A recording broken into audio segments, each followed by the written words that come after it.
Morning, Sarah. Thank you so much for speaking to us this morning. So Sarah is a certified baby sleep coach and also a mom of 3. And today we're going to talk about how we can get our school-going children sort of going back to a proper sleep routine because, we're in like an unprecedented time right now where even our own sleep routines are like out of the window. My daughter is sleeping in close to midnight and waking relatively early, still around 8 o'clock in the morning. And I mean, school might not reopen very, very soon, but I think as parents, we should start thinking of ways to sort of get our school-going children back to their proper sleep routine now, because it's not exactly something you can do overnight, right, Sarah? Right.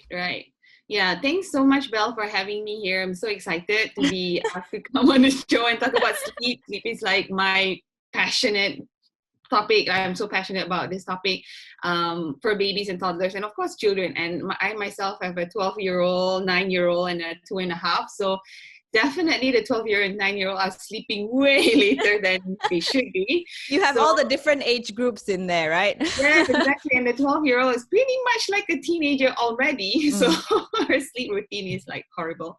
But you're right. It's because all of us are, we're thrown into this situation and we're not sure what we're supposed to do. And there's no actual schedule or routine that we have to stick to the next day. Usually we know that when we have to wake up the next day early, we make ourselves go to bed. But now that we don't have to, it's kind of like all over the place. So yeah, definitely I can see as well for myself that even though, things are starting to open up again, shops, people are going back to work, I think it's a matter of time that school is going to open as well, but not in the near future, I would think. But definitely want to be ready for that. I've also gotten my kids on a sort of a schedule so that they wake up at a certain time before I just let them sleep whatever time. Then that kind of like made the bedtime later and later because they were sleeping in later and later. Yeah. But with my eldest, she does have an online class 8 a.m. So she needs to wake up at sometimes 7:45 just to get herself ready. But my second one, she doesn't have online per se, but she has a homework assignment. So that's really pretty much it's free for all. For all. Like whenever she wakes up, she'll do it. But now, we're starting to get into that rhythm of everyone's just gonna go back to going to bed earlier, waking up earlier. I guess it's like a transition that you have to start doing it bit by bit. It can't like just, like you say, it's not an overnight thing. Okay. So what are some of the ways that we can get our children to get back to an early to sleep, early to rise routine? Is this the best for children, early to sleep, early to rise? Yeah. So we're talking about school age going children. So they generally need about 9 hours. Sometimes they even need 10 hours, depending on the age. So if you're talking about the 7 to 9-year-old range, they definitely need a little bit more sleep, 9.5, 10, I would say. And then the older one, like the teenagers, they're probably gonna be able to sleep like us, like maybe 8 hours. 8 hours is really luxurious. For an adult, right? For a mom. Yeah, for an adult. Exactly. So, wow, 8 hours of sleep for an adult. But 8 hours is generally okay for a teenager. The thing is with teenagers, their circadian rhythm is a bit different. So they tend to sleep later and wake up later. So we always have this perception that, teenagers are so lazy, they don't want to wake up early, blah, blah, blah. But actually it's not. It's just the way their body works. So I would say how to transition. It's good early to rise and early to sleep. But that's children. So adults, we have like different conversation altogether. But for children, it's good to have that early rise thing. So how do we want to kind of start them back on that routine? The best thing to do is to wake them up earlier. And then they're going to get tired earlier as well. So you're just trying to shift the whole body clock back to what it was before. But of course you can't let's say they wake up at 9, for example, you want to wake them up at 6. There's no way they can do that, right? So I think it's good to just start shifting gradually by half an hour over a couple of days, a couple of weeks. So until to that desired wake time again. But of course, when you want them to wake up so early, and we have to work, So what are they gonna do? Yeah, that's true. It's better off that they're asleep. That's what I'm thinking as well. Right, Um, exactly. Real like, talk here, mom talk. but what if we have early risers, regardless of what time they go to bed, right? So how can we make them sleep later, especially in this period? Like, because my daughter, she sleeps at midnight and then she'll wake up 7:38. You know, she sleeps at 10, she'll wake up at 7:38 also. You know, her body clock has sort of set that as her wake up time. Yes. So unfortunately, that's the thing with our body clock. That's just how it works. Especially with older, younger children. So they are born naturally to wake up early, between 6, actually 6:37 is very normal. So for your daughter to wake up, she's 8. Is she She's 7? 9 this year. Oh, Yeah, she's she's 9. eight Oh, plus she's the nine. same age as Yeah. my second. Okay. So yeah, that means her body clock is just really set to wake up at that time, 7:38. Which is a good thing because my daughter can go all the way up to noon sometimes. Really? Wow. Right, yeah. But then again, yeah, she also sleeps past midnight.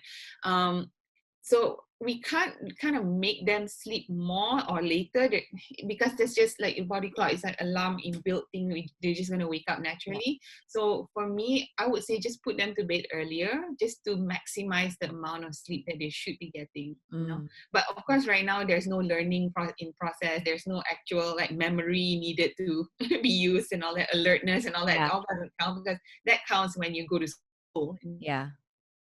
the classroom. But right now, it's just not there, I guess. Like, I don't see the need to.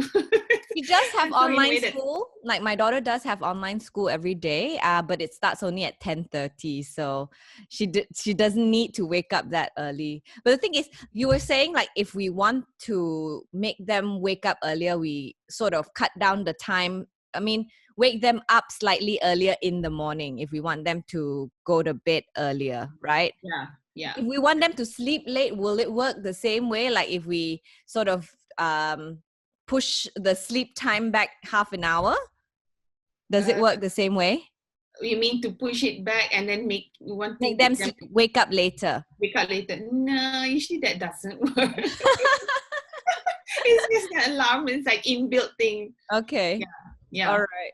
There's no magical way to make them sleep later, unfortunately. So if you have an early riser, you have an early riser. So just try to make them go to bed early. That's the only way. Yeah. Right. But if you want to make them go to bed earlier, wake them up earlier in the morning. Yes, that's right. Okay, yes. okay. So that they get tired more easily because the sleep has been cut down, in a sense, like cut down. So they just want to shift it to going to bed earlier. Okay. But how about naps then? Like what if they get tired in the afternoon if you wake them up too early? Do you allow naps? Are naps detrimental to sleep? I wouldn't say detrimental. Actually, naps are good. In fact, it's good for us adults as well.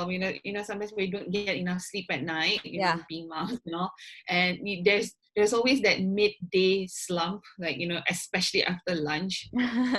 Even if I'm fasting as well, I still feel it. It's just how the circadian rhythm works. Again, it's the science of sleep. There will be a lull period between 1, 2 p.m. there where you feel so sleepy. So if you could get like even 10 minutes power nap, it's actually really good for you to kind of get powered up again. So with children, if they do want to take a nap, it's fine. But I would limit it to 1 hour max, I would say, because then if not, then they'll just compensate for that, waking up early, and then it's still going to exacerbate the fact that they're going to sleep late at night. Okay. How about establishing a sleep routine? Will that work for even school going children? Because I know that works for babies, right? But will that work for school going children? Oh yes, of course. Because even for us, for adults, I work with moms as well, right? So sometimes moms have trouble going to sleep, so it's something that I help with as well. Even adults need a bedtime routine. even sometimes we do it even without us realizing it. We do have a certain like a ritual that we do before we go to bed, right? So it's the same with school age going children, and it's because we think that they're bigger, like they're not babies and toddlers and they need less of us. Actually, they don't. They need us just as much, but on a different scale. So they don't need so much coddling or cuddling. They don't need all that, but sometimes they do. It depends on their personality as well. But one thing that's good is to be able to connect with them before they go to bed, which, to be frank, I have not done that much since, because everyone's just watching TV, everyone's just on their screen, and oh, sleeping time, and everybody just goes to sleep, like there's no connection happening there. But it's really good to have that sleep routine, even for school age going children. Okay, but what if we never did, what if we've never established a sleep routine to begin with from birth? Will it be more difficult to establish a routine now that they're like 9, 10, 11, 12? Yeah, I guess it would be, I wouldn't say it's difficult, but I think it would feel awkward, right? They're so big, like, why are you putting me to bed? Just let me be. But I guess you could reframe it in a way where, okay, let's go to your room, let's hang out for a while. I don't know, that sort of thing. So it's the way that we reframe it. Like, we don't call it like, oh, let's have your bedtime routine, brush your teeth, or toddlers.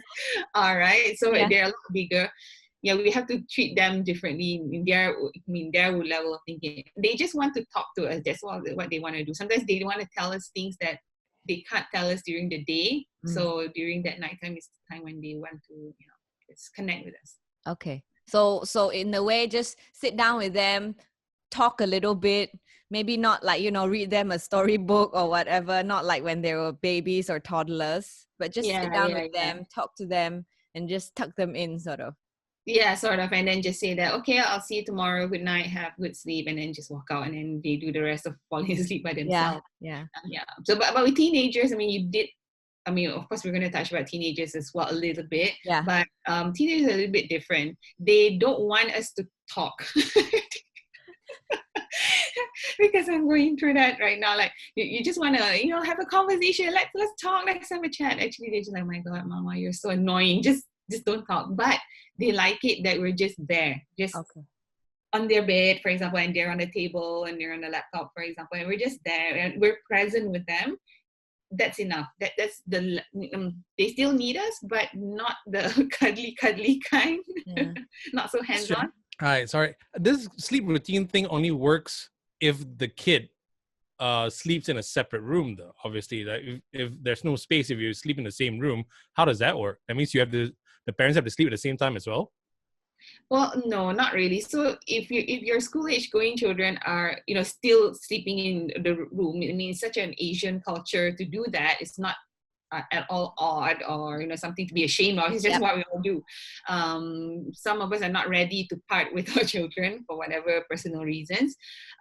You don't have to go to bed with them. You just have to kind of bring them to their bed, and then sometimes most of them, if they've been sleeping in the same room, they need our presence there. So you may have to sit there and wait for them to go to sleep. That's what we do with the smaller children. But with the school age going children, there has to be a time where you need to okay, I'm gonna leave, but I'll come back and just check on you. I think they just want to know that safety of, or that reassurance that someone's just gonna come and check on me, especially mom or dad, before I go to sleep. So you can start doing that, as soon as they hit even 5, 6.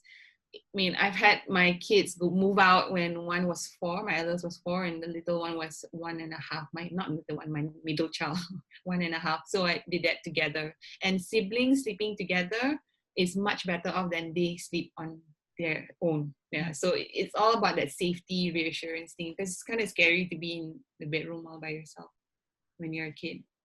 Is it advisable though now? Like, I have a 9-year-old and my younger one is 3 years old, 1 girl and 1 boy. Is it advisable to put them together in a room? Yeah, why not? I mean, it's really just it's I don't know, to me, this whole bedroom and going to sleep, everything is very personalized to whatever the family dynamics is, right? So if you feel that it's okay, I guess, she's older, my daughter's older, and she wants to have her own space, I think it wouldn't be appropriate to have her little brother in a room, right? But right now, when they're still small and they're still together and they're able to, play with each other, yeah, why not? Yeah, because right now she still wants someone to stay there with her until she falls to sleep. Yeah, that's normal. Yeah. My second one's like that as well. Yeah. All right. Now, how important is it then to establish sort of a sleep routine as early as possible from birth, sort of. So it's easier for us to get the sleep routine back in order, even when Uh, they're older. you mean to say like in general, Yeah. is it important to start it for? Yeah, Yeah. of course. Of course, for me, I started like from birth. From birth. Yeah. From birth, right? From the get-go. Because sleep is like high on the list of parenting issues. I mean, picky eating is number one as well. So number two is sleep. But many of us just kind of normal lah, this is what kids do. You just wait it out, they'll be okay. Yeah. But what if there's something you could do? What if there's something that you could do to, right from the start, they're just so independent with sleep. And when I say independent, I don't mean them sleeping in their own room by themselves. That's not what I mean at all. Yeah. And I mean, if those who are familiar with my work, I'm all about that connection comes first before you try to do any changes to sleep, because they just want that connection, there to feel safe and reassured to go to sleep. So yeah, right from the start, having them to practice putting themselves to sleep, all these are like long life skills. And if they start early, it's just inbuilt in them, they just respect their body to go to sleep when they're tired. Okay. Now for my kids, specifically, I think it is also the increase in screen time that is causing them to not fall asleep as easy as before, Is there a correlation between screen time and sleep? Absolutely. Because screen time, our screens have blue light. So the blue light is what suppresses the melatonin. Is a hormone. It's not something that you can take as a pill. Some people, there are melatonin supplements. Please don't believe this thing. Really? Doesn't work. Melatonin works because, it comes naturally from our circadian rhythm, and then it will be secreted and things like that. So when it comes to the time that we need to go to bed. So blue light, or having any bright light for that matter, a lot before you go to bed, like maybe within that hour or two before you go to bed, will not help you to feel tired. In fact, it makes you even more awake. And so also, yes, I also have to, be frank here that my kids have like screen time abuse. Like there's no cut off time, there's no limit. Yeah. But things are going back to routine now, so we're thinking, okay, we should cut this down. No more games, no more Roblox, no more that. Gently, gradually, not like just take it away from them. So yeah, definitely. I find it strange though. I mean, does it change for humans as they get older? Because I don't know whether it's me getting older. I fall asleep in front of the TV and the iPad like nothing. Oh yeah, I know. Because I think probably you don't really watch per se. Maybe this is a way for you to kind of relax and get your mind off things. Because once that thing's shut off, I don't know, my husband does this too. Like when he needs to watch something and then he goes to sleep, or he needs to listen to something, and then I said, why do you do that? He says, and this is just a personal thing, not like an expert opinion. So it's more like I need to not think. Like I need to be focused on something else, and otherwise my brain will start working, and then I'll be awake and I cannot sleep. So, and it's different for kids, so they're very overly focused on what's going on. Is it? Yeah, I mean, if you're saying, because some children are so sensitive to what they watch on screen, right? And I know my second daughter, she is very sensitive to anything that horror or violence or anything. She cannot. It would just affect her so much that she cannot sleep that night. But some children are just okay with it. Like, okay, they're scared, but they're okay with it. But some children are just sensitive with it. So yeah, be careful with what you watch, obviously, and the time as well. Like the cutoff time has to be at least an hour before they go to bed, so they have enough time to settle down. How about for teenagers? I mean, you have a 12-year-old who's practically a teenager now. Can we still control their screen time and their sleep time and wake time, or do we just let them be? Yeah, it's a bit difficult. We can't do it as how we control babies and toddlers. That one we can much more fuller control, obviously, because they're small. But with the teenagers, it's all about boundaries, I guess. The boundary settings, like, okay, you can go into your room with your phone or whatever, if that's allowed in your house. You need to have your own family rules around screen time. And I think with teenagers, they need to be told ahead, like it's in a discussion or in a family meeting, for example. Okay, I see that things are kind of getting worse, or things are like affecting this and this. For example, you're sleeping late. Perhaps we need to kind of have a new rule around da da da da. So then you enforce it. You can't just like talk about it and then don't enforce it. So you need to enforce it. Okay, we need to get your phone back out from the room right now. Can I have your phone? Or just put your phone somewhere. We trust that you're going to not come down when we go to bed. You like sneakily get out there and you take the phone. We trust you. So the trust has to be there. And then in terms of like when they go to sleep, I guess we cannot control it. We can't control babies like when they go to sleep either. It's just up to them. They want to sleep, sleep lah. They want to wake up, they wake up lah. So in terms of the how teenagers are like, it's like more flexibility, but within certain boundaries. I think that's how I would approach it with teenagers. Okay. Because I don't know, like when I was a teenager, back in the dark ages, we didn't have iPads and we didn't have tabs and we didn't have phones. But I used to sleep at strange times because I would sleep really long hours, but I could only fall asleep at like 2 or 3 in the morning. Yes. It's just a strange teenager thing, right? Yeah. Well, it's not strange. It's scientific. It's not strange.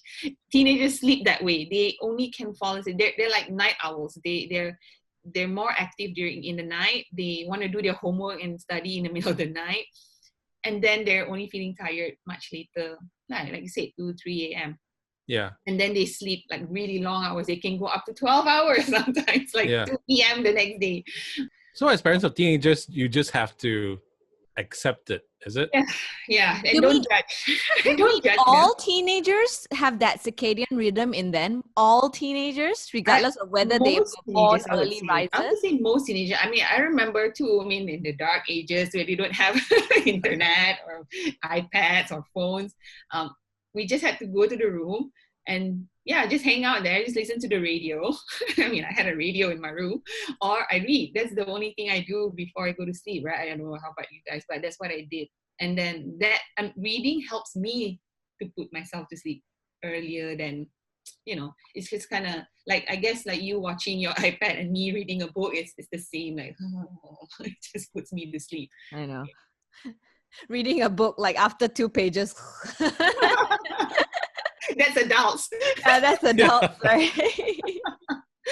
But okay, how about for like younger children, 7 to 10, for example? Can we set a bedtime for them to follow? Yes, definitely. 7 to 10 is a lot easier than teenagers, I would say. Of course, they will have their, I don't want to, I'm not ready. No, of course.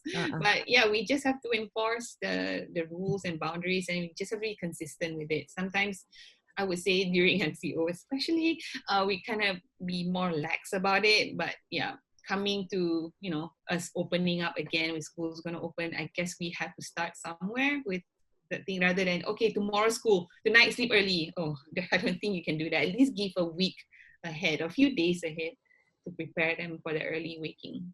Okay. This is like jet lag, right? Like if your child is jet lag, you have to slowly turn their circadian rhythm or their body clock back to the usual sleep time zone. Yeah, correct. Yeah. Right. So will this method work with adults as well? Like if you want to wake up earlier, you have to slowly like cut down your wake up time by half an hour. You could do that, but I think as adults we can as well do like 2 hour, set back that clock. Of course, we're gonna feel a bit tired during the day. Of course, take a nap or anything that you need to get by the day. But also making sure that you have to have by this time you need to be going up to the room, like starting your own sleep routine to go to bed. Definitely will work on adults as well. So for adults, we don't need to like do a half hour increment or decrement. We can just do like if we need to wake up at 6, we just set our alarm for 6. Yes, we can be more abrupt about it. And then if you get tired, just try and take a 10 minutes, 15 minutes nap. Now, Sarah, do you have any final word of advice for parents who are struggling with this change in sleep routines for their children? Yeah, well, of course, in an expert way, I would say that, you have to have your routine, you have to have your schedule. But, myself, I'm going through it myself as a mom, right? And I just think that do what works for you at this given time, because it's stressful to homeschool homeschool and to be working and to do the housework. I mean, for me, I have to do all this household stuff because we don't have a helper. She's a part-time, so she can't come to work. So it's very stressful. We have to do everything all at once. So I think parents just relax for now, but knowing that things are going to go back to, well, the new normal, right? We're going to go into a new normal, but having some sort of a structure in a day would be very, very helpful and beneficial for everyone, so that everyone just has the same expectation that, okay, you're expected to go to sleep at this time, you're going to have lunch at this time, or if you're fasting, you're going to book it at this time, everyone's going to break fast together. It's just about setting the expectation starting now maybe, and then I'm just really enforcing it. That Okay. Actually, we can ask you one more question, I guess, for children who are fasting and you wake them up very early in the morning to sahur, right? Yes, that's right. Yes. Normally, you'll put them back to bed, or? Oh yeah, for sure. Yeah, even when I was a kid, my mom would wake me up, and then I would definitely go back to sleep, even if it's just 1 hour, and then I had to wake up for school. I would still want to go back to sleep. It's like, I'm so sleepy, right? So for kids who do wake up for sahur, they do go back to sleep generally. Yeah. But will they feel extra tired as the day progresses because they woke up a bit early? In a way, not about the sleep, but more about they're not getting enough food. The energy intake is not there. So but well, I don't know. Some children I know, especially teenagers, like coming to that age, they have a lot of energy. Even they're fasting, they're still active in sports and all that, and they do it to the end of the day so that they can break fast right after that.